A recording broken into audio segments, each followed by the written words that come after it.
Okay, we're Right. live now. You can go. All right. Assalamualaikum and good day, everyone.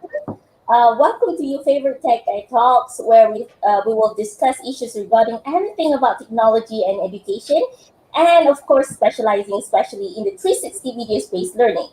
Today, our topic is going to be about the exciting 360 degrees videos in higher education. My name is Salwa binti Othman, and together with me in this platform today, my partner in crime. Hi, I'm Dianna, Suzieanna, Mohamad, Shah. We meet again. All right, as mentioned by Salwa, today we're going to have another TED Talks entitled 360 Degrees Video in Higher Education. This is the second academic webinar organized by 360 Video-Based Learning Collaborative Group, CG360 VBL at the Center for Innovative Delivery and Learning Development, CIDL. Office of the Deputy Vice Chancellor, Academic and International UiTM. So we are bringing you our speaker. He has his vast knowledge will help you to make sure that your teaching and learning activities in classroom will be that meaningful. So we have Dr. Jorge Reyna, Senior Educator and Learning Designer from the Royal Australian and New Zealand College of Ophthalmologists, RANZCO, Australia. So Dr. Jorge Reyna has accumulated more than 12 years of experience in designing, implementing and evaluating blended learning in higher education in multiple fields, including science, medical, and health education. So Dr. Jorge Reyna, how are you today? I'm really good. Can you hear me? Yes, crystal clear, Dr. Jorge. Excellent. So I just swapped my headsets now because I think it's better. Thank you so much for this invitation. This is a great pleasure to me to be here. And something that I realized last minute is that I'm using a picture on the presentation that is what we call it's just a 360 picture, right? We call a tiny planet. And look at the colors. Look at the colors and look at the color of the logo of your university. It just thank you. It happened just by casualty. I didn't plan to do anything like that. Oh, no problem, doctor. We are ready great, now. actually. You look great, actually, today. Yes. Okay, Dr. Jorge Reyna, before we start the program, all right, before we give you this floor, all right, this visual floor, Salwa had something to mention. Salwa?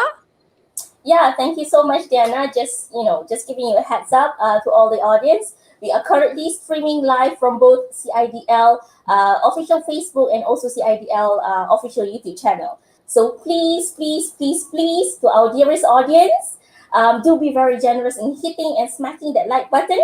And also don't forget to follow us on Facebook and subscribe to our YouTube channel for more exciting news and information. Back to you, Dianna. All right. Okay. Again, I just would like to remind everyone, please, like, share and subscribe our YouTube and Facebook. All right. So we are ready. I believe everyone is ready. If you are ready, might be you can write yes in the comment box in YouTube and Facebook. All right. So we believe that you are ready. Dr. Jorge, I believe you are that ready. Are you ready, Dr. Jorge? I am Excellent. too. Thank you. All right, let's go. We're going to welcome our Dr. Jorge Reyna. Over to you, Dr. Jorge. Thank you so much again, guys. This is going to be a really amazing time with sharing the knowledge that I have and, the questions that you will have. Okay, first I would like to introduce myself, okay? Can you hear me now? Yes, doctor. We can hear you. We can listen to you crystal clear. Okay, great. Okay, about me. So I came from Peru. You probably hear this in South America, the land of the Incas of Machu Picchu. And so the Incas, so my dad looks like an Inca, and my mom is white. And there you go. That's me with my parents. So I'm really proudly to say that I had an indigenous Peruvian background, but I live in Australia for the last 21 years. Before I used to be a scientist, I used to work in alpaca reproduction in vet science, right? I used to create these amazing babies on the lab, and sometimes I do a bit of research and publishing, but not anymore because my real passion is because I'm here, is the digital world and technology. So I've been working in higher education for almost 15 years as an academic, but also helping other academics like you and also students to have a meaningful learning experience. So my experience is kind of vast, it goes across different disciplines, not only learning design, also digital media and sort of creation of online resources, implementing new technologies to ensure that it has a pedagogical sound and the students will benefit with this new way to doing things. If I'm not doing anything like that, if I'm not doing any research, I'm usually trying to catch waves at the beach. Yep. So that's me. It's winter here in Australia. I'm 3 hours north from Sydney, and I still managed to go to the beach. Like yesterday, I went for a swim, and the water was 16 degrees. It's really, really cold, but hey, I'm here. I'm feeling very refreshing. Okay, the learning outcomes for this session, there are 4. Basically, every session that we do as educators, we always need to have these learning outcomes. If you have you are teaching a subject, your subject has learning outcomes, and these outcomes, they need to be properly formulated. I can talk about later or another time. So for today, we're gonna evaluate what's the potential of 360-degree videos in education. We're gonna discuss some research gaps and also how we can embed these 360 degrees videos in education. But one of the most important things is reflect why it's important to use these new technologies as a way to enhance the learning experience, yeah? Okay, let's go a little bit for the history, 360-degree camera. It was not new. It was not really new at all. I mean, but it seems like it's new, right? So this is I don't know how to pronounce this. The lomography, I guess, spinner. 360 was invented by this gentleman, John Connell, in Britain in 1887. If you see the camera there, it's sort of, it has like a base that kind of rotates and start taking pictures at different angles and covers all 360 degrees. So, which is really kind of revolutionary it was revolutionary at that time. And sort of, they also have like a kind of virtual settings as well that they showcase images of landscapes, and I didn't find any picture, but I saw drawings at a massive sort of like a booth, in a large room with people watching from different angles, the 360 degrees image generated. All right, what happened in Australia, and this is very interesting because this probably was 1996. It's funny, I had a massive computer that I was not using anymore and I wanted to sell. And then I put it into this local advertising and I met this guy, Peter Murphy. Peter Murphy is a photographer and an artist that came up in Australia with this different way to do. This is 1995. So you see in this picture, this is the Sydney Harbour. Sorry. And sort of the harbour, according to Peter, it took like a 30 or 40 images, putting all this together, to stitch all together to create this. Now with the technology, you could do it just with one click. Yes, if you got the right camera, just one click will produce that sort of image. Also, I was working at Western Sydney University at the Faculty of Education, and I met this gentleman, Phil Nangloy. He's retired now. And sort of, he was doing this virtual reality with the students. Sort of, he was creating this using QuickTime VR, providing the students the experience, giving CDs. I don't know if you guys remember the CDs. And after he moves to memory sticks. I would like to show you something I forgot, sorry, here about Peter. Because most of this content was developed with a technology called Flash, that it doesn't exist anymore. So all this content sort of is being lost now. But this is the earliest stages of 360 in Sydney with this artist photographer, right? So this is the bridge, and you can go around and see all the surrounded areas, the sky. So doing something like this, it took ages. It took like more than 30 or 40 images, and stitching all these images together in a perfect way using Photoshop. Apparently, it used to take weeks of work, but not anymore. But this is how the technology has evolved. Just wanted to show you this historical part of this. Okay, how we move. This QuickTime VR, it was developed in 1995 by Apple. It was very expensive. At that time, I think it was like $2,000 just for the program to create this virtual reality. Then sort of in the early 2000, I was working in higher education. I was working at the School of Education, Western Sydney University. This company from China arrived, that Easy Panel, and sort of they develop a lot of this interactive content using that approach, the 360 approach, but still not with cameras, not with 360 video cameras. It was all done with a with a normal DSLR camera and with lenses. And I remember I used to do it as well myself. I got a fisheye lens, and I used to take 2-3 pictures and stitch all together and developing some content for the students. But then in 2016, it was released. I don't think it was one of the first one, because at the moment it was Kodak that it has some 360 degrees, and I got mine as well here. And I was in a trip in the United States, and I saw this technology, and I say myself, I want it. And I bought it. I bring it to Australia. I did a couple of trials, and suddenly stopped working. I was very disappointed, and I never ever get to use it often anymore, because sometimes it works, sometimes it doesn't work, and it was very expensive. And I contacted them, and I remember the customer service was great, but I cannot get this to work anyway. So it's just part of the story. And in 2017 was Samsung gave me a 360 VR, and I think I produced this is a draft, right? Like a video on how to show to the science students how the super lab looks like.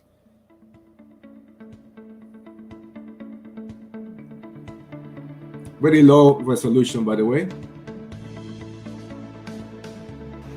Welcome to the Super Lab. We're going to show you some exciting features in this lab, and we're using an interactive video.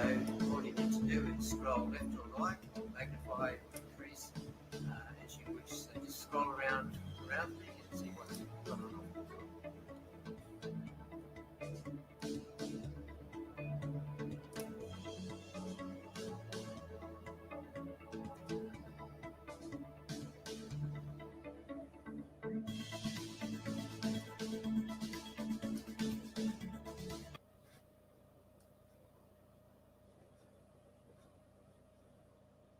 So the idea was for the students to, before they joined the university, to look at this super lab, which was a new concept at that time, and it worked really well.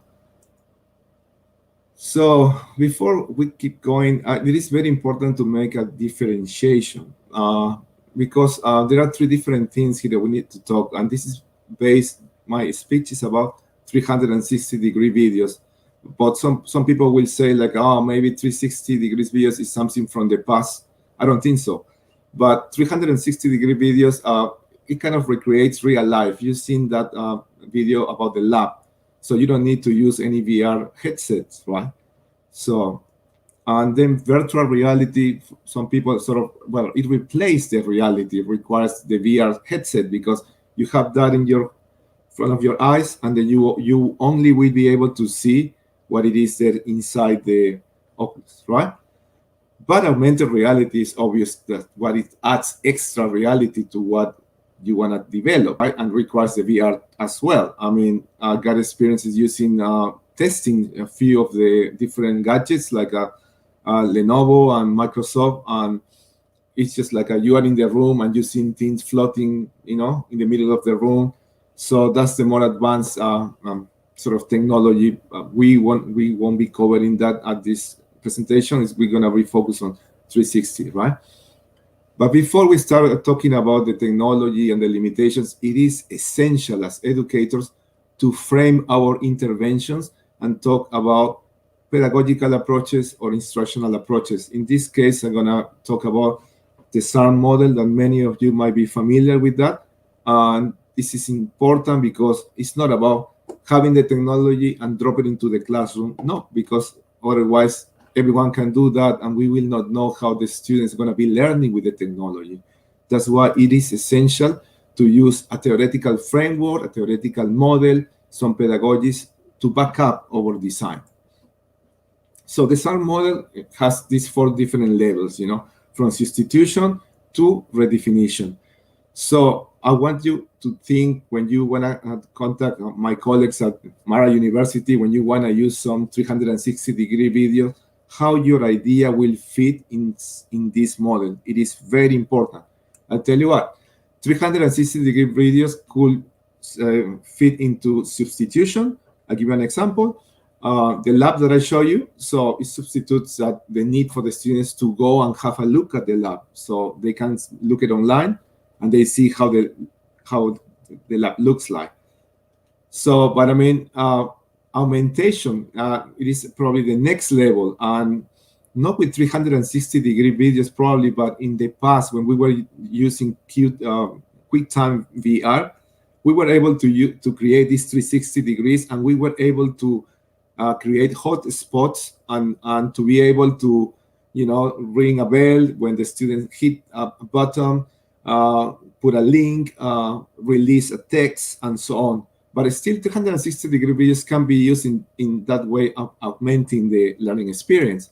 But also, if we talk about augmented reality, virtual reality, so it goes into modification and redefinition. I'll give you an example of redefinition with augmented reality. Now people in medicine, they can have like a consultation with virtual patients, that you can have a floating menu that you see a gentleman that is sick with a respiratory disease. And then sort of you can choose from the left, on the right or left navigation, how sick you want to see your patient.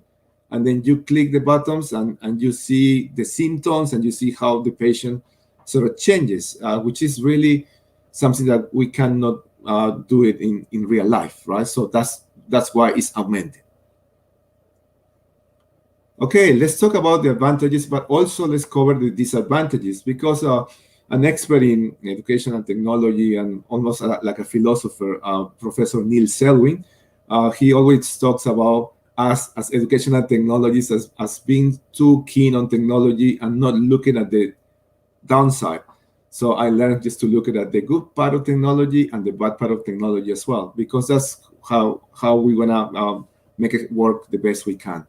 So 360 offers a kind of, I will say, level of interactivity, because think about it. You are outside, and if you want to look 360 degrees, you need to move your body, your muscles, your eyes, and go up and go down somehow. But with a 360 video, you are sitting as I am sitting now, and you can scroll right and left, up and down. So it is a kind of interactivity that is missing in the normal sort of video type that we use, right? It can provide sense of presence and immersion as well. For instance, like some 360-degree videos in poor countries, like I come from a poor country in Peru, that shows, how poor people are sort of working in an area that looks very polluted.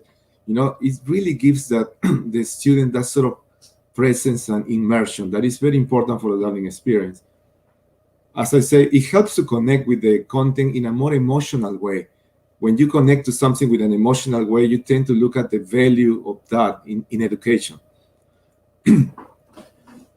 Could help to develop empathy in children as well.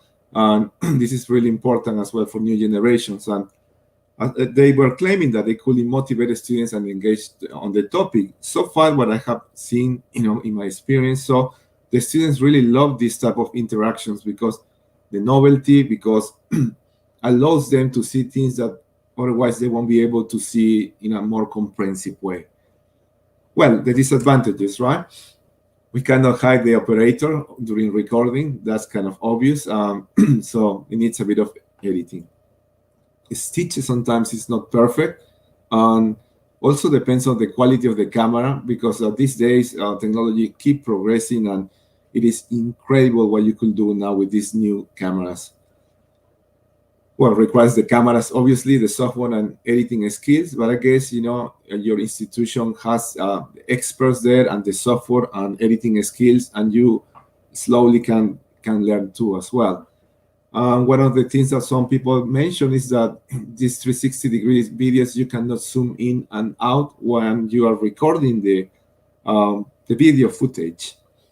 And you cannot create hotspots to trigger actions, as I mentioned before. It has low performance in low light conditions, which is true, but at the moment there are few new cameras that it really offers amazing low light quality of video recording. So at the moment, I think it's more like a 50 something or 60 different cameras available. Requires post-production and can be time consuming and expensive.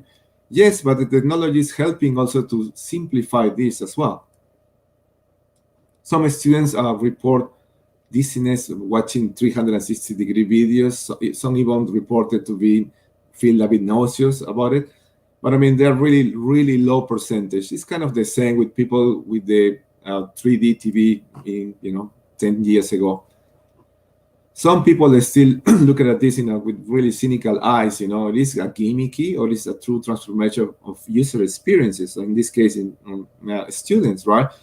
I think that it could be a gimmicky if you don't know how to use it, but it can be very powerful and transform learning if you apply, a systematic approach. For instance, the SAR model that we were talking about.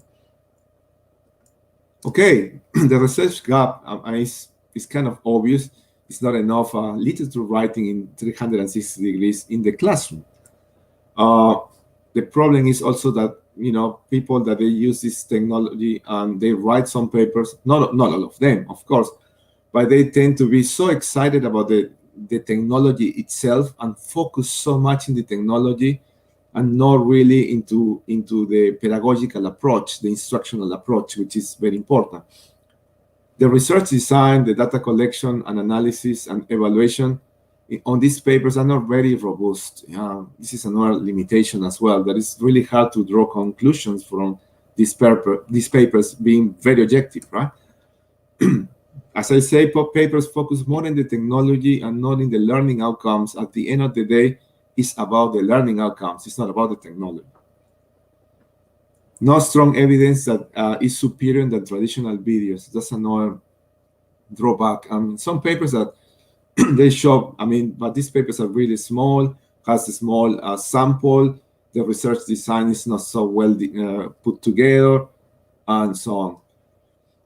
Something interesting, and probably because the novelty of the technology, the research doesn't build up with previous work. They tend to sort of kind of reinvent the wheel and say, oh yeah, it works, and they do the same thing that someone else did it somewhere else, and they don't add anything extra to the body of knowledge.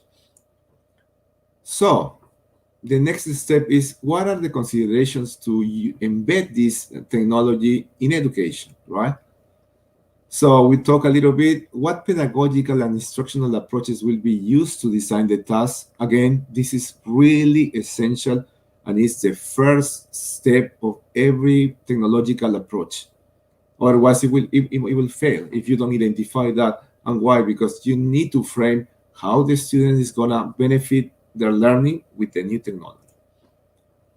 It is the 360 videos the most suitable application for the learning task, because some people say, oh yeah, I got the camera here, I'm going to do that, I'm going to throw into the students.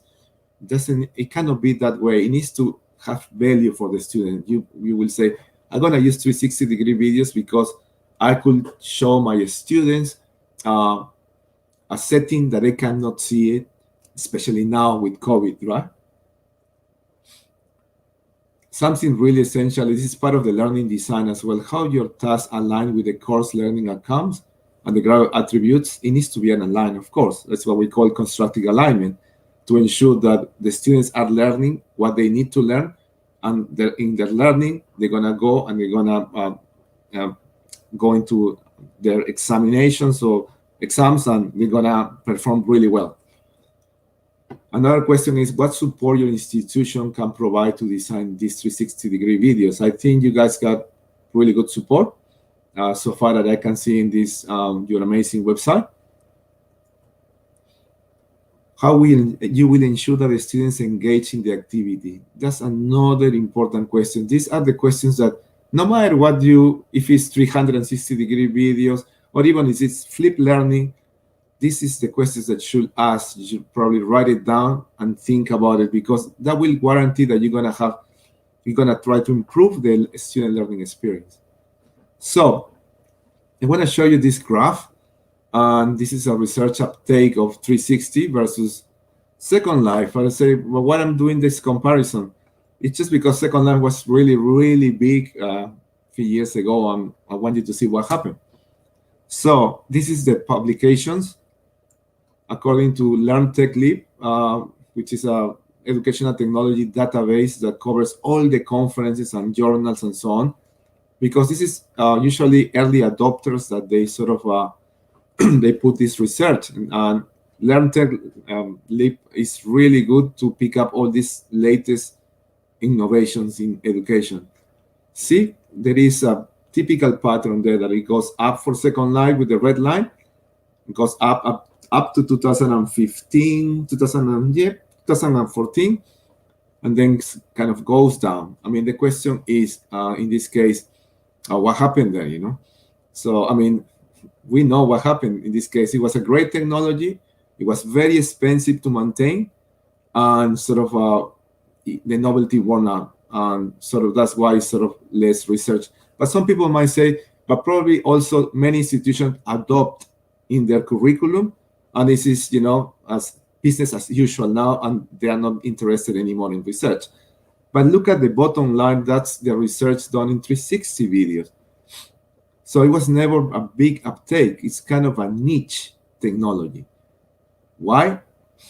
I don't have the answer, to be honest. Maybe because at the beginning it was very expensive, but it's getting more accessible to educators, right? Sorry.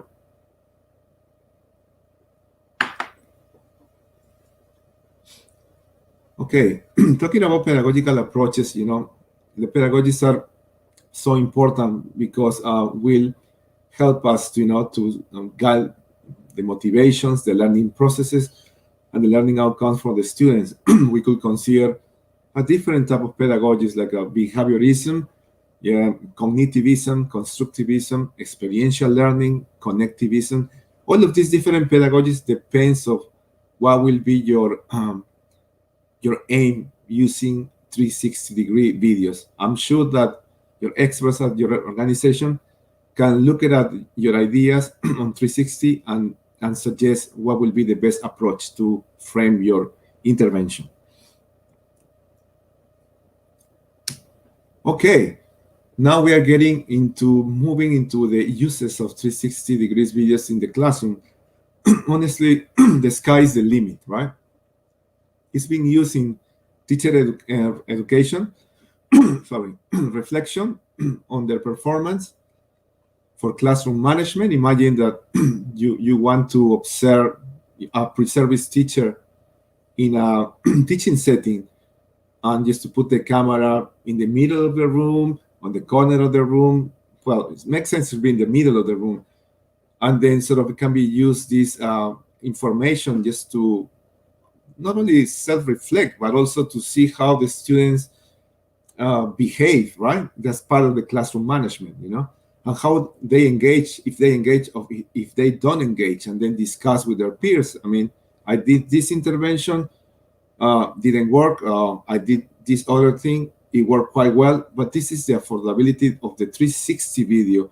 Before, you will need to have several cameras around the room, but now you only have one camera in the middle, and then you will record all of this content, that will be great.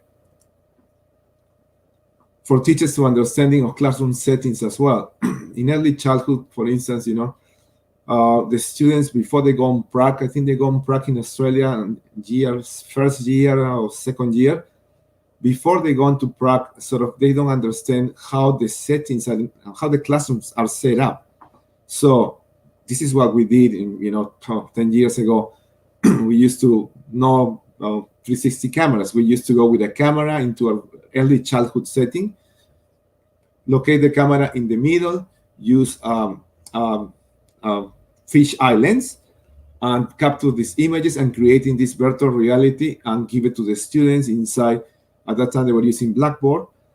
Inside Blackboard, we upload this virtual reality learning object, and then we ask the students, we prompt the students to reflect on what they are seeing there with some questions, and they will start working in a collaborative manner, discussing with their peers online. Virtual tours is a big industry. As we know, 360 is well used for real estate, houses and stuff, but also in any setting, anything that you teach, that you need to show your students a setting, especially now that it's kind of hard to move around with COVID and so on, it could be a really great idea to use 360 video. Development of presentation skills as well is something also to consider, because it is important to look at your video performance, no matter if you're an educator, or you're going to be a scientist, or you're going to be a social scientist, or a lawyer and so on. So giving the possibility for the students to record their presentation via 360 degrees, I think is invaluable, because it will help as a reflective tool as well to see what went well, what didn't went so good, and to improve their presentation skills. Research how a student work in groups. Many of you are researchers here, because I'm sure you are in academia. So as an educator, it was a really important technology to use when I was doing some work in digital media assignments, because I wanted to know how the students were working in groups, and I used these devices to record tables on how they were interacting with their peers when they were discussing their digital media projects. Medicine and health sciences, there are a lot of examples as well. They've been using this. Well, they move obviously to the virtual and augmented reality now with anatomy, physiology, pathology, and so on. Language learning as well is being used at social sciences as well. And obviously arts as well, especially with this Tiny Planet. And Tiny Planet now, which isn't, it's a photography, it's like a 360-degree manipulation of a picture with a software. You take a picture and then you distort the picture, and sort of it's very popular now. Some people are saying it's a new way of doing photography. Some people are saying, no, I think it's a gimmick, it will disappear. There are a lot of artists that they do Tiny Planet photography that you can find it on YouTube, and you can find it on Instagram as well. Okay. The more advanced way of using 360 video is providing the agency to your students to create content. Believe me, there cannot be something more active learning than this. Provide your students the ability to create content. I've been using digital media assignments for almost 10 years now, and the experience that the students reported using creating digital media in the classroom, it is amazing, because they are claiming that they are learning the content, they are learning how to deal with others, which is essential skills as professionals. They are learning about diversity. In Australia, we are very diverse, as you can see. And there's so many motivations that we could take advantage of using students as co-creators of knowledge using 360. This is an example of a device that is now you can plug into your mobile phone, and you can record the 360 video, and you can edit in your mobile phone in a really 3 simple steps. This is another one. I won't mention the brand. You can get this one on eBay for Australian dollars at around 40, 50 or $60, right? And this is another one, more sophisticated, but it still is not very expensive, and it connects through Wi-Fi, which is even better, As a summary, I would like to conclude saying that 360-degree video is not new. It has a great potential to help a student learning experience, but it's under research, under theorized, and still in early stages. Even if we got so many years of 10 years or probably more of 360 videos officially as a prosumer that everyone can buy a camera if you want.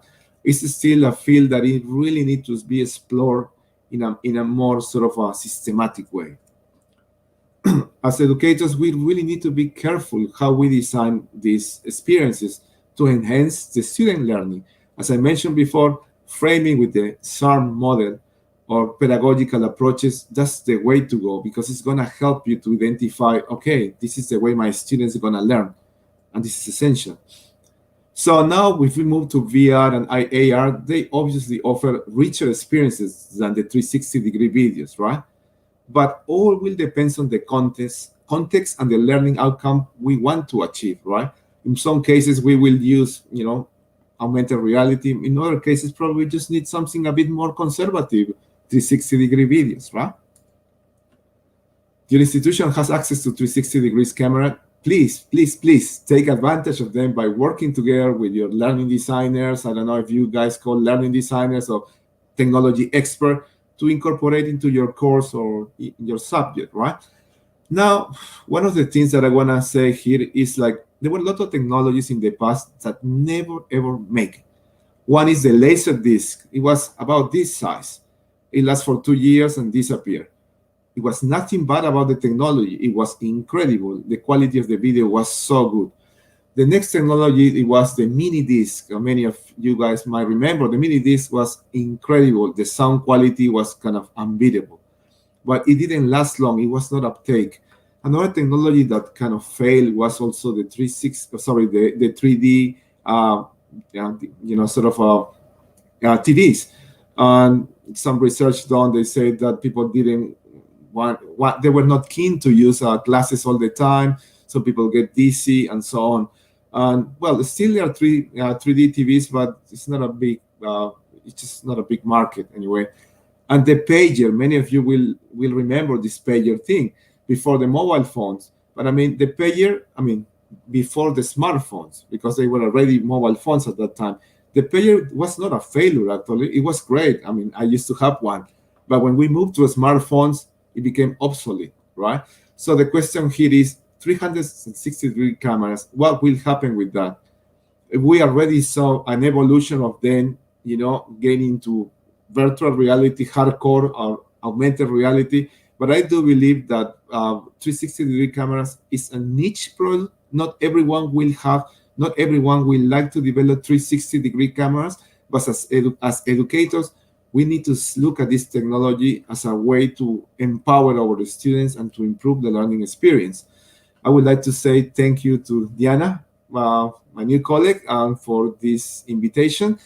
And we're going to move to the questions. But before, I want to give you my details here. These are my contact details. That's my website, my email. If you try to find me in any of these social networks, please add me, and I will be really happy to share research on not only 360 in general learning design. I'm really open for collaboration, especially for research.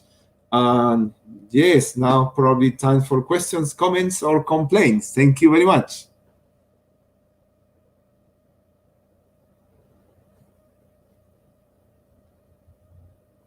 I'm so sorry, Dr. Jorge. Okay, Dr. Jorge, thank you very much for your presentation just now. We have a question from Dr. Ira Haimi from UiTM Shah Alam.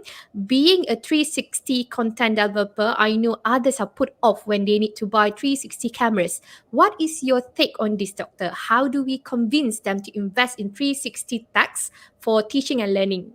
Thank you, Dr. Josh. Serve up.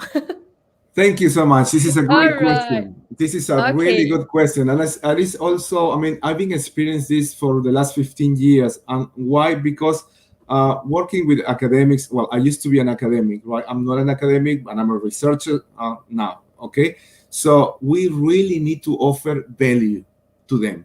Value right? to them.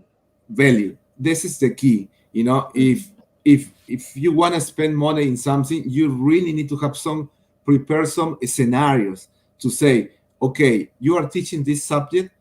with this technology, we can use it in this way. You got A, B, C, D, 4 choices.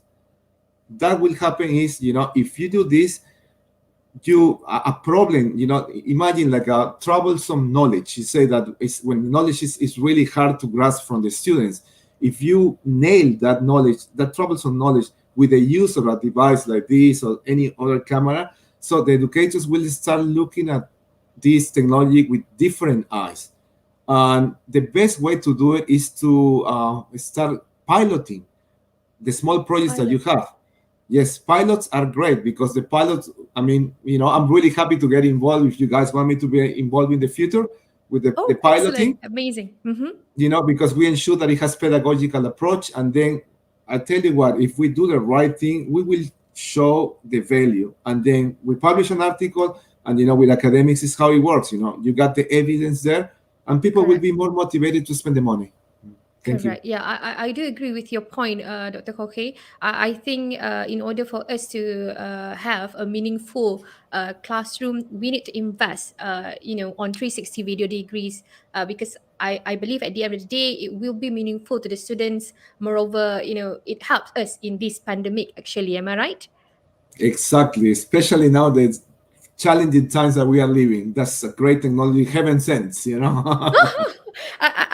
I love your point about great technology. 360-degree videos is a great technology, but expensive to maintain. I love that point. But I believe at the end of the day, even though it is expensive to maintain, we need to get into that field so that we can have some, a new technology. Moreover, like I've mentioned before to you, in Malaysia, 360-degree videos is quite new. So we need your expertise. We are going to call you again. We need your knowledge. I do hope that you would love to work with us one day in order to make it happen, in order to make it, excellent. Your vast knowledge is amazing, definitely, Dr. Jorge. Thank you so much. Look, I will say it's expensive, but I will say it's an investment.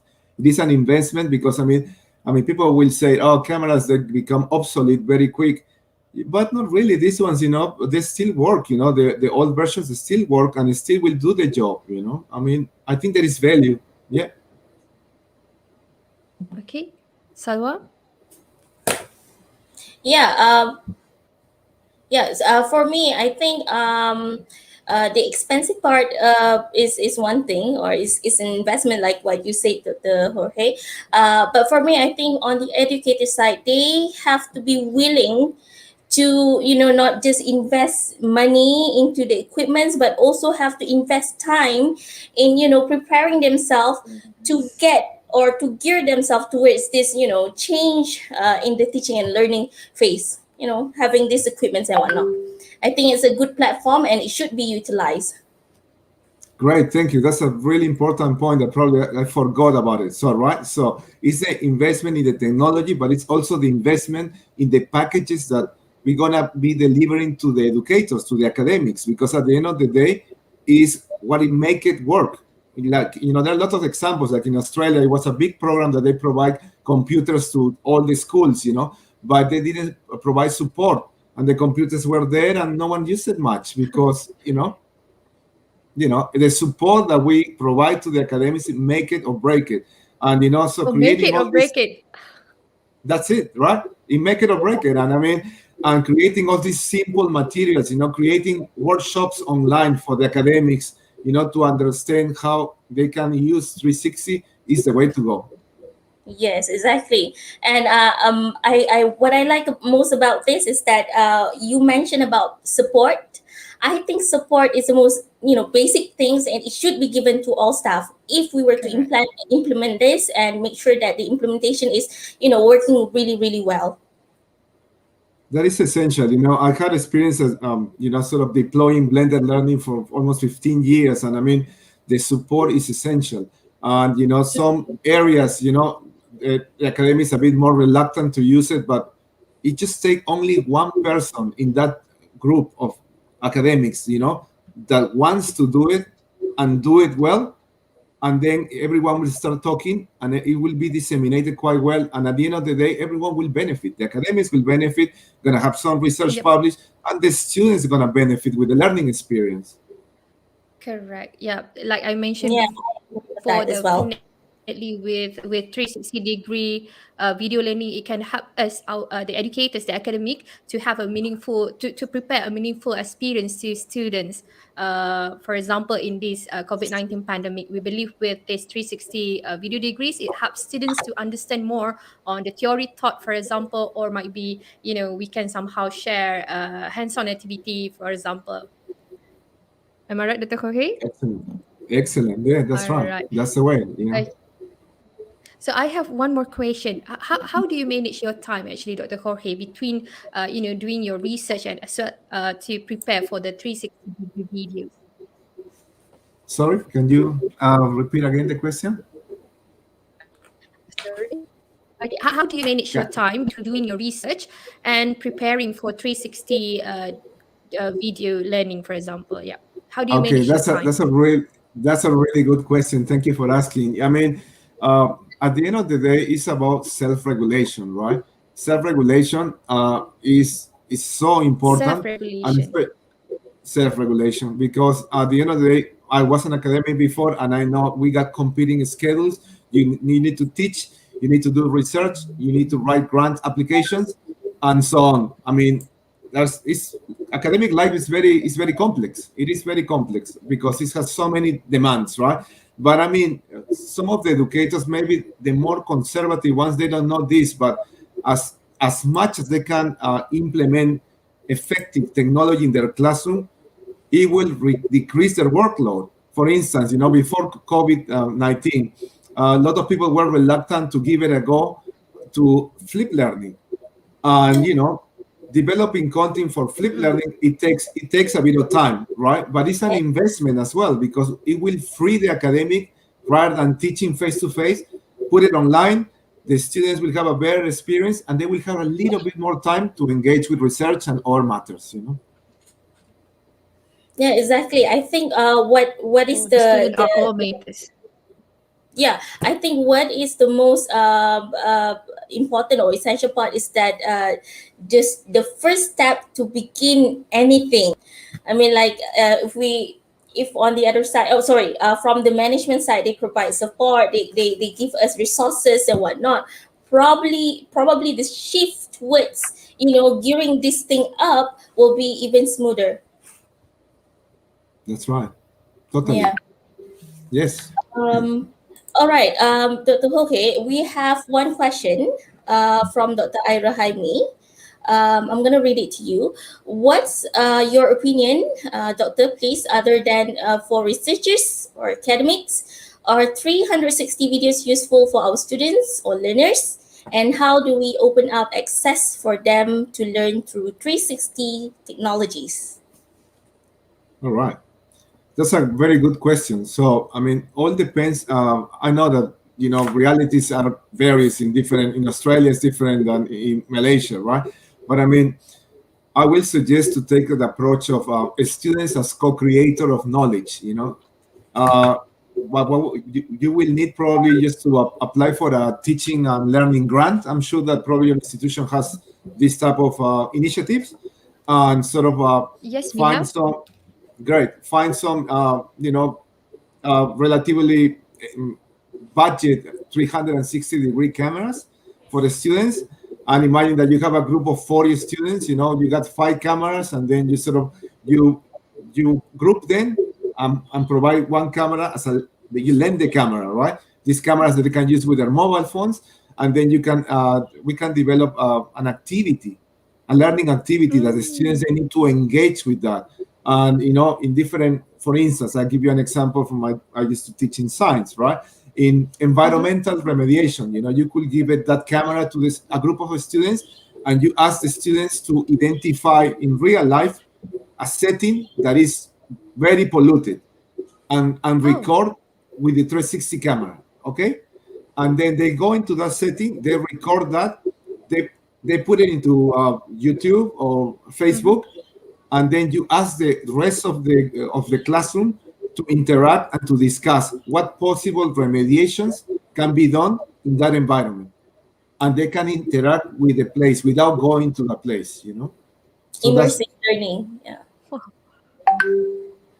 Wow, That's great. That's amazing, great. amazing learning ideas. Yeah, that's great actually. So we are planning one day to have a competition. I believe with your suggestion just now, I think we can use something from the suggestion in order to held a competition. Might be in September, Doctor. So we are going to have a competition in September. So yeah, we need your expertise definitely. By the way, Doctor, we have another question from Rajeswari Sinasami.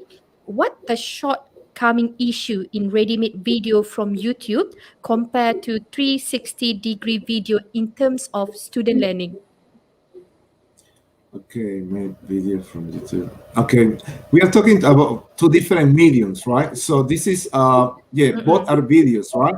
But I mean the classic video is just sort of flat, right?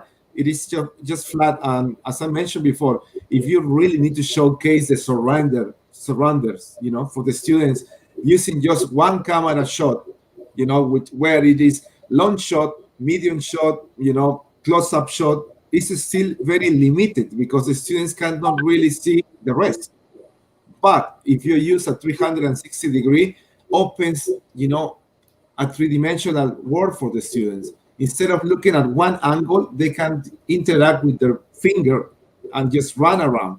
And I guess, you know, all depends on also with the topic, because some topics might be okay using, you know, the normal video, you know, but other topics like what I have seen in my experience also working with early childhood educators, primary educators, secondary educators, 360 works really well for the students because they need to see the whole setting of the classroom. They need to record the behavior of the students. So that will be impossible with just a normal YouTube video, right? Unless you got too many cameras there, but then you need to edit that multiple angle. And when you do multiple angle editing, you lost a lot of content because you need to trim the content, right? But with 360, you don't do that editing. You just have the whole thing, and the user will choose which part to engage. Make sense? Yeah, it makes sense. It saves times as well. Instead of editing multiple videos, you just have like one video to stitch, and basically that's that. And it's very useful in terms of teacher reflection as well. If you want to do that in class, whereby when you are teaching, and then at the same time you can also see the reflection or expression from the student side, right? That's correct. That's excellent. Yeah, that's right. And yes, Doctor? In research is very important, especially when you deploy a new technology in the classroom. Imagine that, okay, you got a group of students, they're gonna be using imagine in the classroom, right? You got like 5 tables, each table has one 360-degree camera.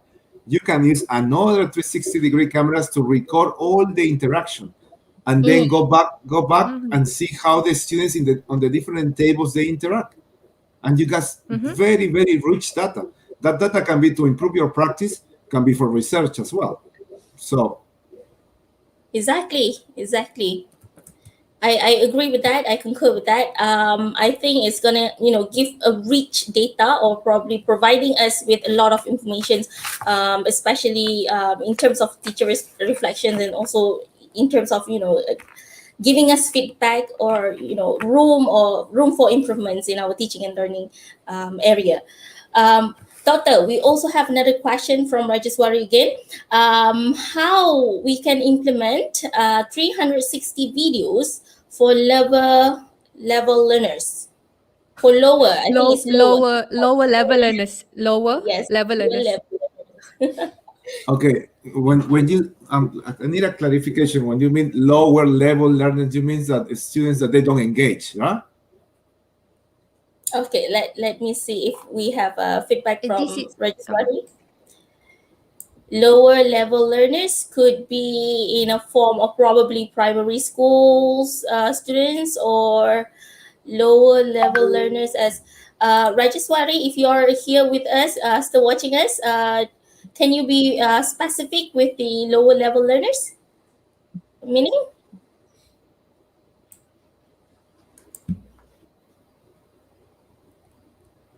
not getting a feedback, but probably what is your opinion? Probably just in general, in your general feedback on this.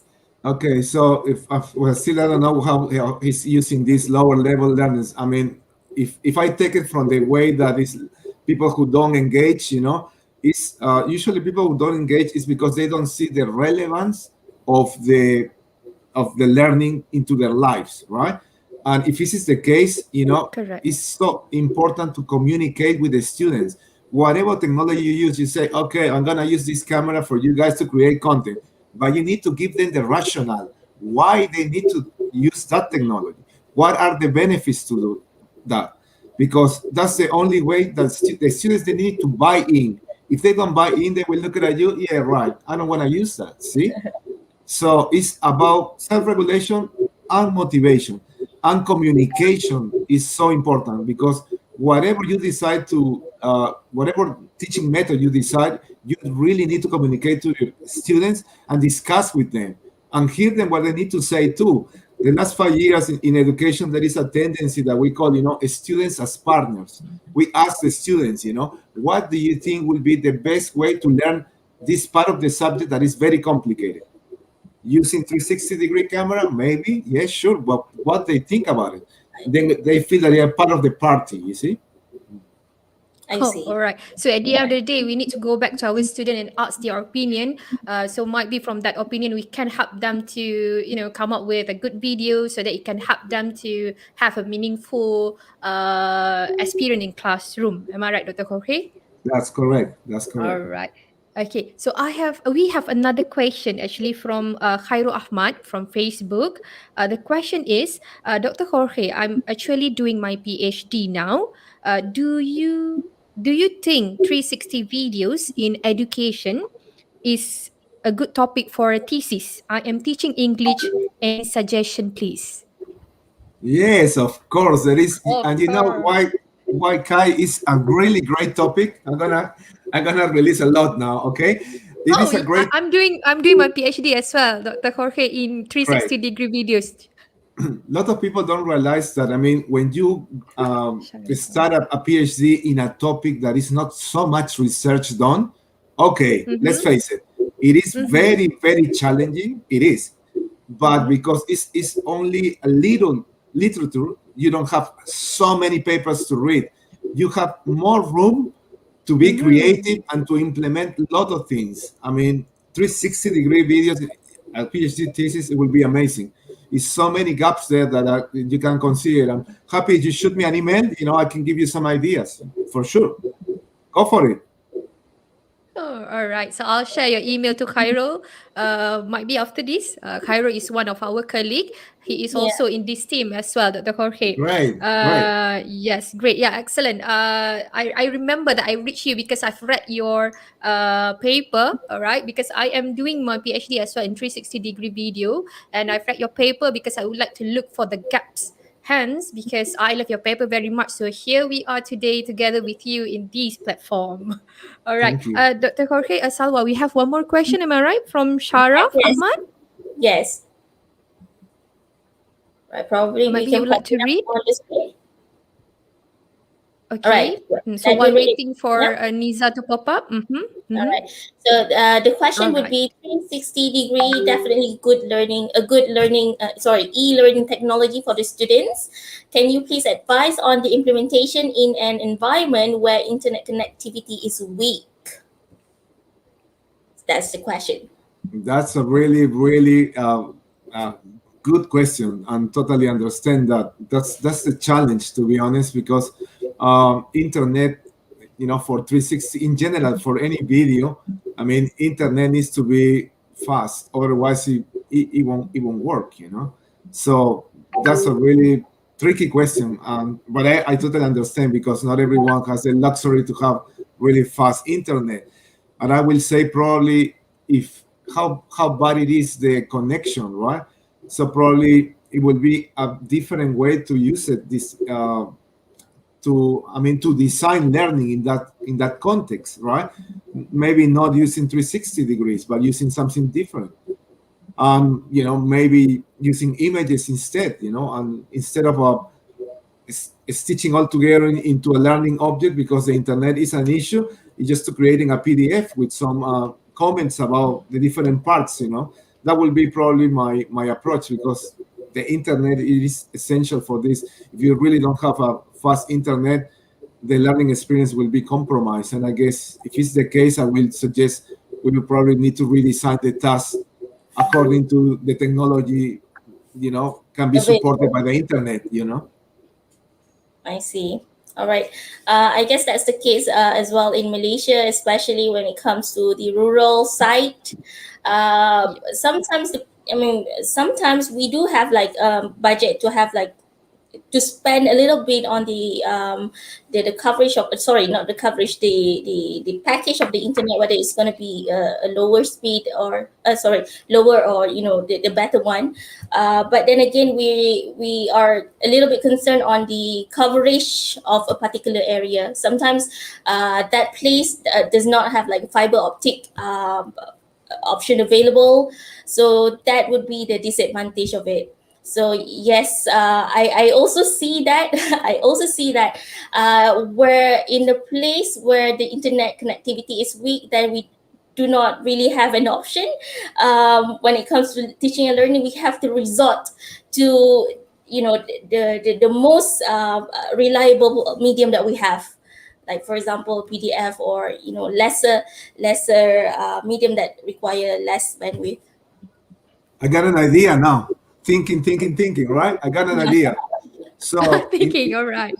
In that case, you probably can still use the 360 video, but instead of putting online, because USBs now are extremely cheap now. Wow.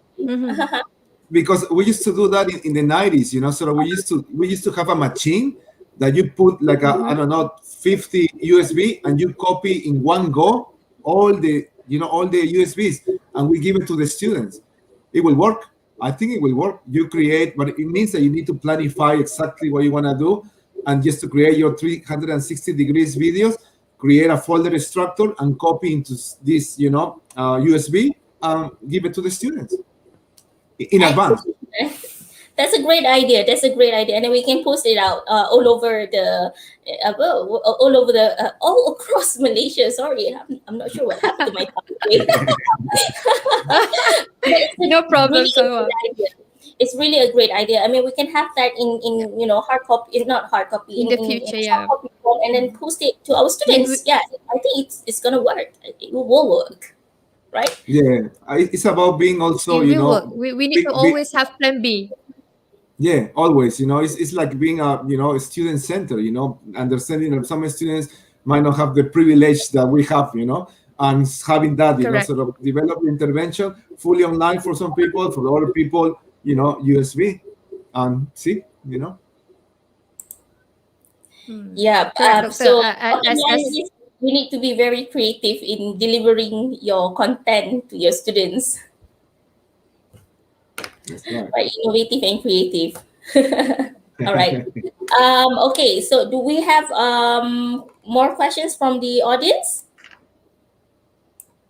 Let's see. Just would like to give you a heads up to all of our dearest audience. If you have any questions, please be so kind to drop the questions in the chat box or the comment box so that we can read it to our panelists. Yeah. All right. Dianna, do you have anything to add? All right, thank you, Salwa. Dr. Jorge, here in UiTM, in our academy, we are actually from Academy of Language Studies. We have one particular subject which is called as English for Presentation Skill. Am I right, Salwa? ELC 590, English for Presentation Skill. So I believe that 360 video degrees would be one of the how am I supposed to say, one of the amazing method to teach students in order for them to present well in class. What do you think about this, Dr. Jorge? This is great. And what I can think now with this example that you put, thank you for that. It's like you can record one student who really, you can record different students, ask for the permission, right? And sort of and have a recording of an excellent presentation, and provide as a learning resource. I mean, not so learning good resource. presentation, well, ideally you will have presentation that was not so good as well, if the student is willing to share, right? And then sort of you can ask before the students present, put it into. Do you use Blackboard, Moodle? What platform do you use? Okay, for now, during this COVID pandemic, we are using. We ask the students to actually record their video and then upload their video. Might be in YouTube Okay, or yeah. Instagram. So from Mm-mm. All right, but this is what I'm talking about. Is about a learning resource, right? So you give it to them, Learning and resource. you can give it to them. You put it on YouTube, and you could ask the students to reflect on that presentation. You could say, "This presentation is good, and could you please think about it? Why makes this presentation effective?" And they can play with the video and see, okay, the person says this and moves his hand this way, and then you look down, and the people were like, "Oh, focus." See. Oh, all right. So from there, they can learn. They can actually, grab something, extracted something from the video, and they can make sure that their presentation is that excellent next time. Am I right, Dr. That's right. Jorge? That's right. That's All right. right.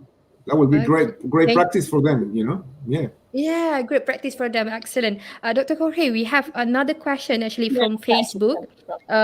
How about for young children, doctor, please? How useful is 360-degree for teaching and educating them? 12-year-olds and under. Then, Dr. Jorge, love So your alpaca photos. Yeah. thank you. So Oh, this I is mean, from Dr. Iril.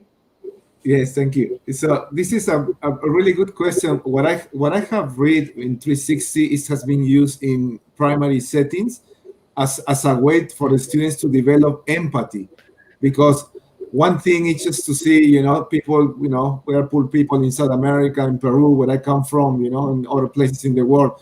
But something really transformative is just to show how these people live through the 360 lens. You know what I mean?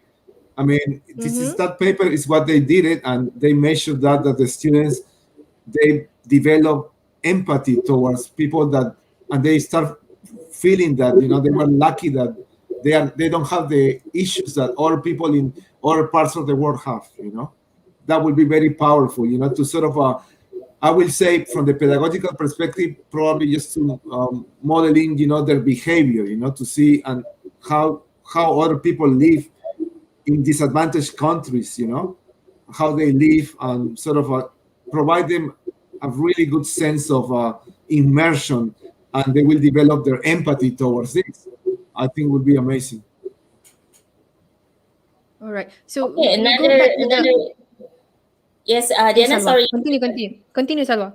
It's okay. It's just that it's another added knowledge for us today. 360 videos can definitely garner the empathy side of our students. So that's really good. Okay, back to you, Dianna.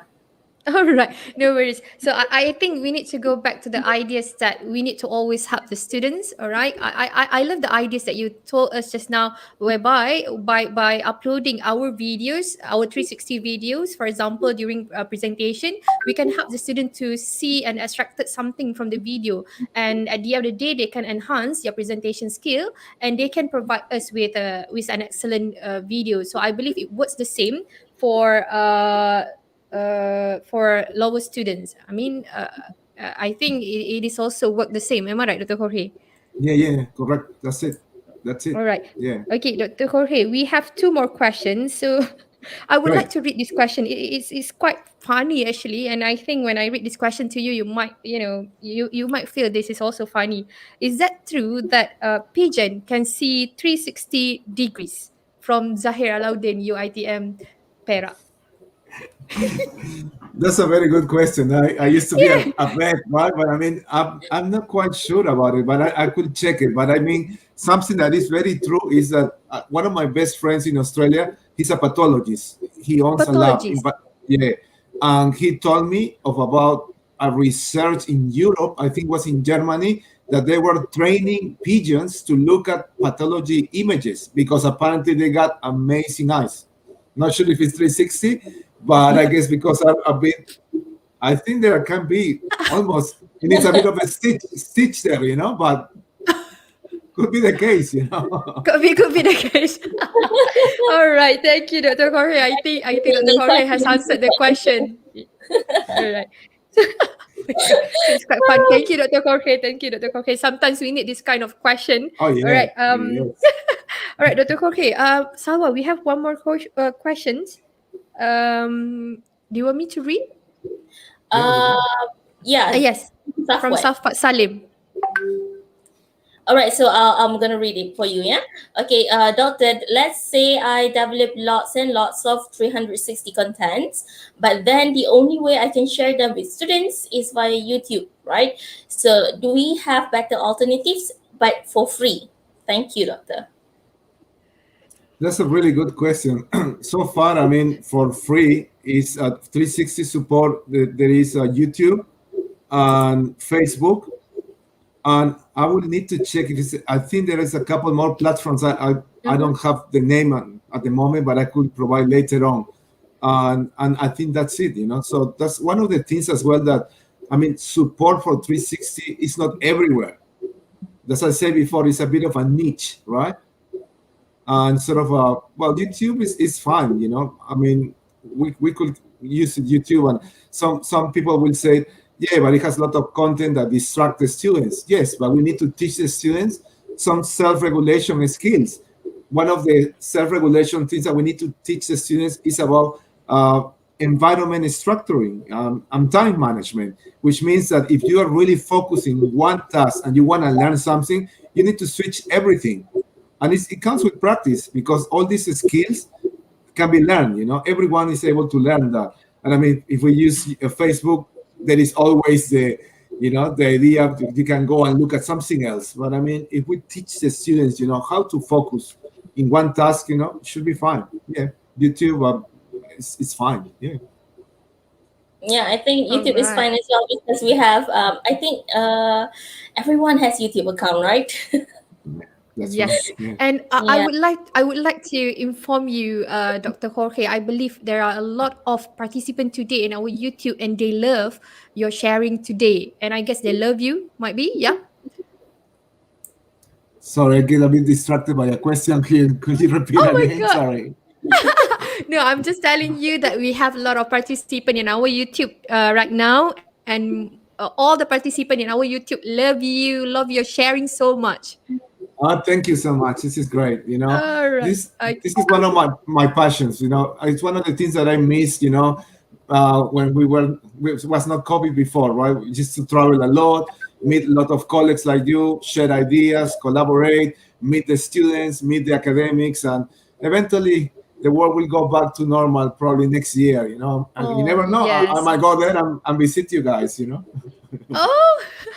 Thank you so much, Dr. Jorge. By the way, Dr. Jorge, I have one more question actually. Like I mentioned before, we are actually planning to conduct a competition for 360 videos. Do you think by conducting this video, we can actually help to promote 360-degree videos technology? Yeah, for sure. To public, yes. I mean, yeah. I mean, one of the key things that again could make it or break it is just providing support to the people who wants to, you know, be part of the competition. That's right. Just the basics, you know. I mean, just developing a package, maybe, you know. It can be a small video with a PDF, you know, or even like an information session via Zoom, you know what requires to produce a good 360-degree video. So people, they go there and they learn a bit, and then they can produce something there, you know. And the competition is a great idea. I really like it. Yeah, I think it's the way to go. Okay. Oh, all right. Excellent, Doctor. Because like I mentioned just now, we are actually planning to conduct a competition, might be in September to October. We will keep in touch, Dr. Jorge, because we need your expertise definitely. Great. Talking about being in touch, we have one more from Emily Tan. Can we have the contact information of you, Dr. Jorge? Because there was an internet disruption just now. Thank you very much. Sure. Okay. Just a minute. Okay. I'm gonna share the screen.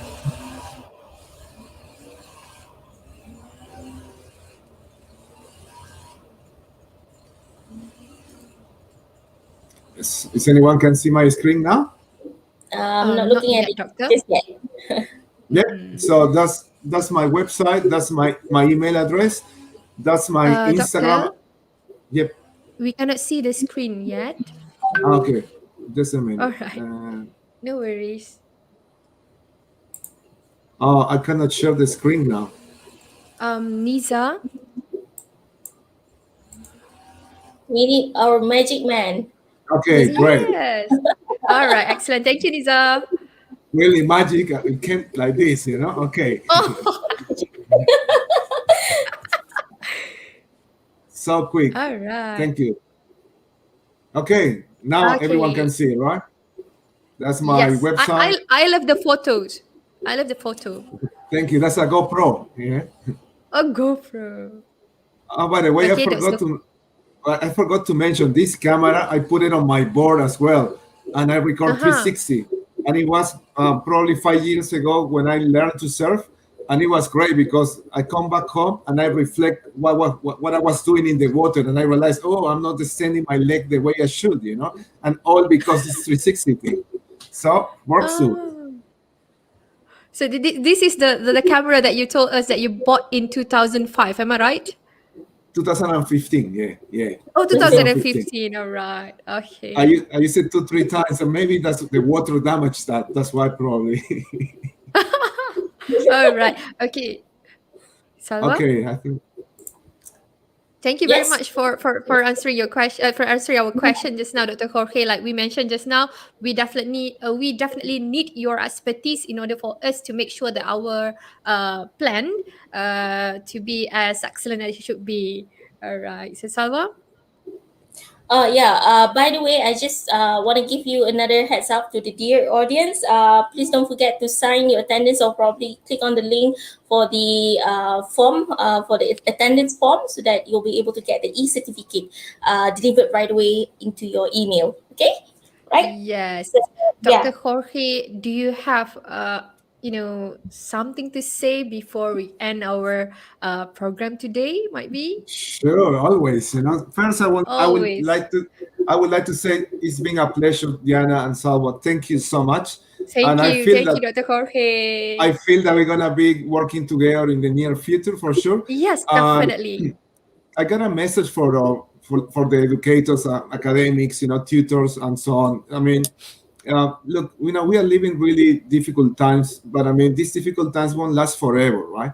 It's Yeah. gonna make us strong. It's gonna make us resilient, and you know, the main thing is that we always need to be enthusiastic and passionate about what we do as educators. We know life is not easy, but Yeah. when we look at the technologies, right? It's not about bringing the latest gadgets or technologies in the classroom. It's about making, you know, education relevant to the times that we live. Our students are digital. Our students need that sort of stimulation, right? So Correct. keep going. So I'm sure that next year is going to be much better year. And if there are any student here as well, I would really like to encourage you guys to keep going. I know it's been very challenging as well.